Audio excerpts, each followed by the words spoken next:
দক্ষিণ এশিয়ার রাজনীতিতে ফের আলোচনার কেন্দ্রবিন্দুতে ডক্টর জাকির নায়েক, একাধারে চিকিৎসক, ইসলামিক স্কলার এবং কোটি মানুষের অনুপ্রেরণা। অথচ নিজ দেশেই তিনি পলাতক আসামি। সন্ত্রাসবাদে উস্কানি ও অর্থ পাচারের মতো গুরুতর অভিযোগ তার বিরুদ্ধে।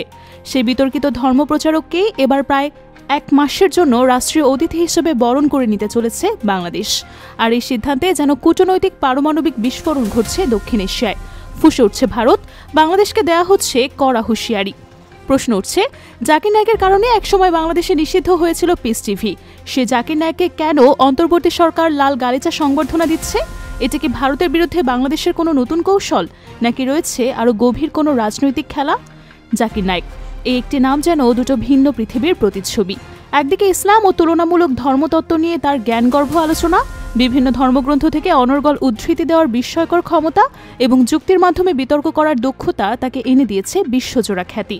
ইসলামিক রিসার্চ ফাউন্ডেশন বা IRF এবং পিস টিভি নেটওয়ার্কের মাধ্যমে তিনি পৌঁছে গেছেন বিশ্বের কোটি মানুষের বসার ঘরে। অন্যদিকে এই খ্যাতি যেন তার জন্য কাল হয়ে দাঁড়িয়েছে। তার বিরুদ্ধে অভিযোগের তালিকাও বেশ দীর্ঘ।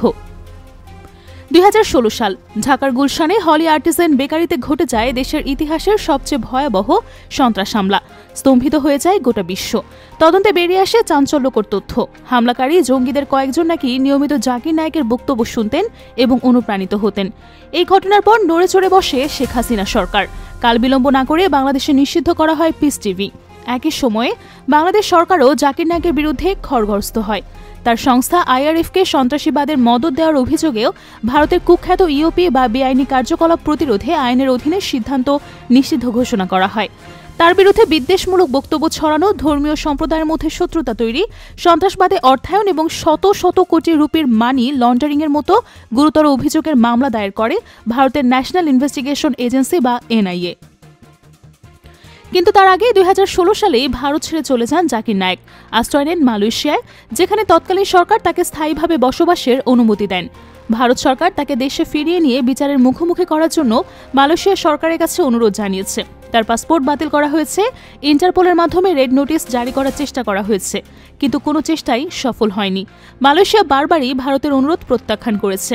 তাদের যুক্তি, জাকির নায়েক ভারতে ন্যায় বিচার নাও পেতে পারেন। যদিও মালয়েশিয়াতে একটা সময় তিনি বিতর্কের জন্ম দেন, দেশটির সংখ্যালঘু চীনা ও হিন্দু সম্প্রদায়কে নিয়ে মন্তব্য করার পর তার বক্তৃতা দেওয়ার উপরে নিষেধাজ্ঞা আরোপ করা হয়, যা প্রমাণ করে তার বক্তব্য কতটা সংবেদনশীল। বাংলাদেশের ছাত্র জনতার আন্দোলনের পর ক্ষমতার পালাবদলের সাথে সাথে অনেকের নীতিতেও পরিবর্তন এসেছে। তারই অংশ হিসেবে জাকির নায়েকের উপর থেকে পূর্ববর্তী সরকারের নিষেধাজ্ঞা তুলে নেওয়া হয়েছে। বাংলাদেশের অন্তর্বর্তী সরকার তাকে শুধু সফরের অনুমতিই দেয়নি, বরং 28 নভেম্বর থেকে 20 ডিসেম্বর পর্যন্ত প্রায় এক মাস ব্যাপী দেশের বিভিন্ন স্থানে বক্তৃতা দেওয়ারও সুযোগ করে দিয়েছে। আর বাংলাদেশের এই সিদ্ধান্তকেই ভারত নিজেদের সার্বভৌমত্বের উপর আঘাত হিসেবে দেখছে। ভারতের পররাষ্ট্র মন্ত্রণালয় এই ঘটনার তীব্র প্রতিক্রিয়া জানিয়েছে। 30 অক্টোবর এক সংবাদ সম্মেলনে তার পরিষ্কার ভাষায় জানিয়ে দিয়েছে, জাকির নায়েক একজন পলাতক এবং ভারতে ওয়ান্টেড। তার আশা করে যে কোনো দেশ তাদের উদ্বেগকে সম্মান জানাবে এবং তাদের বিচারের আওতায় আনতে সাহায্য করবে। ভারতের এই বার্তাটি শুধু একটি কূটনৈতিক বিবৃতি না, একটা প্রচ্ছন্ন হুঁশিয়ারি। ভারত চাইছে জাকির নায়েক বাংলাদেশে পা রাখা মাত্রই যেন তাকে ভারতের হাতে তুলে দেওয়া হয়।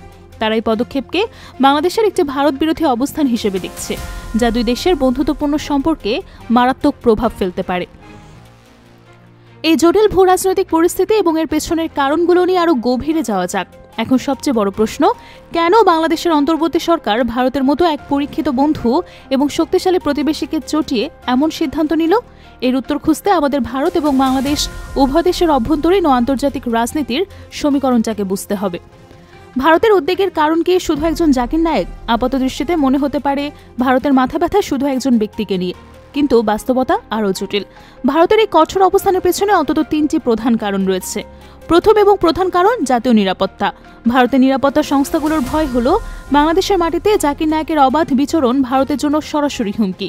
পশ্চিমবঙ্গ, আসাম এবং ত্রিপুরার মতো সীমান্তবর্তী রাজ্যগুলোতে তার প্রচুর অনুসারী। ঢাকায় বসে দেওয়া তার যে কোনো বক্তব্য বা বার্তা খুব সহজেই অঞ্চলগুলোতে ছড়িয়ে পড়তে পারে এবং সাম্প্রদায়িক উত্তেজনা বা অস্থিরতা হতে পারে। ভারত কোনোভাবেই চায় না তাদের দোরগড়ায় এমন একজন ব্যক্তি থাকুক যাকে তারা রেডিকালাইজেশনের অন্যতম প্রেরণা বলে মনে করে। দ্বিতীয় কারণটি হলো অভ্যন্তরীণ রাজনীতি। ভারতের বর্তমান সরকার একটি শক্তিশালী হিন্দু জাতীয়তাবাদী প্ল্যাটফর্মের উপর দাঁড়িয়ে আছে, জাকির নায়েকের মতো একজন বিতর্কিত ইসলাম প্রচারককে যদি প্রতিবেশী একটি বন্ধু রাষ্ট্র রাষ্ট্রীয় সম্মান দেয়, তবে তা ভারতের অভ্যন্তরীণ রাজনীতিতে সরকারের জন্য একটি বড় চ্যালেঞ্জ। বিরোধী দলগুলো এটিকে সরকারি কূটনৈতিক ব্যর্থতা হিসেবে প্রচার করার সুযোগ পাবে। তাই নিজেদের রাজনৈতিক ভাবমূর্তি অটুট রাখতেও ভারত এই বিষয়ে কঠোর হতে বাধ্য। তৃতীয় এবং সবচেয়ে গুরুত্বপূর্ণ কারণ হল ভূ রাজনৈতিক প্রভাব। দক্ষিণ এশিয়ায় নিজেদেরকে একটি প্রভাবশালী শক্তি হিসেবে প্রতিষ্ঠা করতে চায় ভারত। যদি বাংলাদেশ, যা ভারতের অন্যতম নিকটতম মিত্র, তাদের একটি সরাসরি অনুরোধ বা উদ্বেগ উপেক্ষা করে, তবে তা নেপাল, শ্রীলঙ্কা বা মালদ্বীপের মতো অন্য প্রতিবেশীদের কাছে একটা ভুল বার্তা। এই আঞ্চলিক নেতা হিসেবে ভারতের কর্তৃত্বকে ক্ষুণ্ণ করবে। তাই জাকির নায়েকের বিষয়টি এখন ভারতের জন্য শুধুমাত্র একজন ব্যক্তিকে ফেরত পাওয়ার লড়াই না, এটি তাদের আঞ্চলিক প্রভাব ধরে রাখারও একটা লড়াই। বাংলাদেশের এই ঝুঁকিপূর্ণ পদক্ষেপের কারণ কি? অন্যদিকে বাংলাদেশ কেন এত বড় ঝুঁকি নিচ্ছে? এর পেছনে রয়েছে কয়েকটি গভীর কৌশলগত কারণ।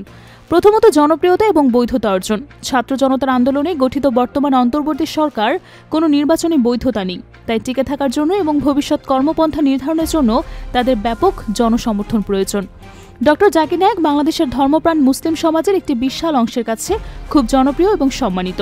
তাকে সফরের অনুমতি দিয়ে সরকার খুব সহজেই এই বিশাল জনগোষ্ঠীর কাছে একটি ইতিবাচক বার্তা পাবে। সরকারের জনপ্রিয়তা অর্জনের একটি সহজ এবং কার্যকর উপায় এটি। দ্বিতীয়ত, সার্বভৌমত্বের জানান দেওয়া। দীর্ঘদিন ধরেই বাংলাদেশে একটি ধারণা প্রচলিত আছে, পূর্ববর্তী আওয়ামী লীগ সরকার অনেক ক্ষেত্রেই ভারতের প্রভাব দ্বারা পরিচালিত। পিস টিভি নিষিদ্ধ করার সিদ্ধান্তকে অনেকটা সেই চোখে দেখা হয়। বর্তমানে অন্তর্বর্তী সরকার জাকির নায়েককে আমন্ত্রণ জানিয়ে হয়তো এই বার্তাটি জোরালোভাবে দিতে চাইছে যে বাংলাদেশ একটি স্বাধীন ও সার্বভৌম রাষ্ট্র। তাদের পররাষ্ট্রনীতি দিল্লির প্রেসক্রিপশনে চলবে না, বরং ঢাকার স্বার্থেই পরিচালিত হবে। এটি একটি শক্তিশালী জাতীয়তাবাদী আবেগের প্রশ্ন। তৃতীয়ত, নতুন মিত্র খোঁজার ইঙ্গিত। আন্তর্জাতিক সম্পর্ক শূন্যস্থানে থাকে না। ভারতকে উপেক্ষা করে এমন একটি সিদ্ধান্ত নেওয়ার মাধ্যমে বাংলাদেশ হয়তো চীন, তুরস্ক বা পাকিস্তানের মতো দেশগুলোকে একটি পরোক্ষ বার্তা দিচ্ছে। এই দেশগুলোতে জাকির নায়েকের গ্রহণযোগ্যতা রয়েছে এবং তারা ভারতের আঞ্চলিক প্রতিদ্বন্দ্বী। এর মাধ্যমে বাংলাদেশ হয়তো ভারতকে বোঝাতে চাইছে যে তাদের বন্ধুত্বের বিকল্প ঢাকার হাতে রয়েছে। এটি একটি অত্যন্ত ঝুঁকিপূর্ণ কিন্তু কার্যকর কূটনৈতিক দর কষাকষির কৌশল হতে পারে। এই জটিল পরিস্থিতিতে বাংলাদেশ সরকারের সামনে সিদ্ধান্ত গ্রহণের জন্য খুব বেশি পথ খোলা নেই। এক ভারতের কাছে নথি স্বীকার করে জাকির নায়েক তাদের হাতে তুলে দেওয়া, কিন্তু এমনটা করলে তা হবে সরকারের জন্য রাজনৈতিক আত্মহত্যা। দেশের ভেতরে তীব্র জনরোষ তৈরি হবে, সরকারের ভাবমূর্তি মারাত্মকভাবে ক্ষুণ্ণ হবে। 2, ভারতের চাপে সফর বাতিল করা। এটাও সরকারকে একটি দুর্বল এবং মেরুদণ্ডহীন সরকার হিসেবেই প্রমাণ করবে। 3, ভারসাম্যের কূটনীতি বজায় রাখা, সফর চলতে দেওয়া, কিন্তু তার কার্যক্রম কঠোর নজরদারির মধ্যে রাখা। এই পথটি শুনতে ভালো লাগলেও বাস্তবে অসম্ভব, কারণ ভারত তাকে পর্যবেক্ষণ রাখায় সন্তুষ্ট হবে না, তারা তাকে ফেরত চাবে। অন্যদিকে জাকির নায়েকের মতো একজন বক্তাকে শর্তের বেড়াজালে বেঁধে রাখা কঠিন। তার একটি বেফাঁস মন্তব্যই 2 দেশের মধ্যে আগুন জ্বালিয়ে দিতে পারে। সুতরাং যে পথেই বাংলাদেশ বেছে নিক না কেন, তার জন্য বড় ধরনের চ্যালেঞ্জ অপেক্ষা করছে। ডক্টর জাকির নায়েকের এই সফর এখন আর কোনো সাধারণ ধর্মীয় সমাবেশ না, এটি পরিণত হয়েছে বাংলাদেশ ভারত সম্পর্কের একটা লিটমাস টেস্টে। আর তাই একটি ঘটনা সাধারণত নির্ধারণ করতে পারে আগামী দিনে দক্ষিণ এশিয়ার ভূ রাজনৈতিক গতি প্রকৃতি। বাংলাদেশ কি পারবে অভ্যন্তরীণ জনপ্রিয়তা এবং আন্তর্জাতিক সম্পর্ক এই দুয়ের মধ্যে একটি সফল ভারসাম্য তৈরি করতে, নাকি একজন ব্যক্তির জন্য 2 বন্ধুপ্রতিম দেশের দীর্ঘদিনের সম্পর্কে ভাঙনের সুর বাজবে? উত্তরটা কেবল সময় বলে দেবে।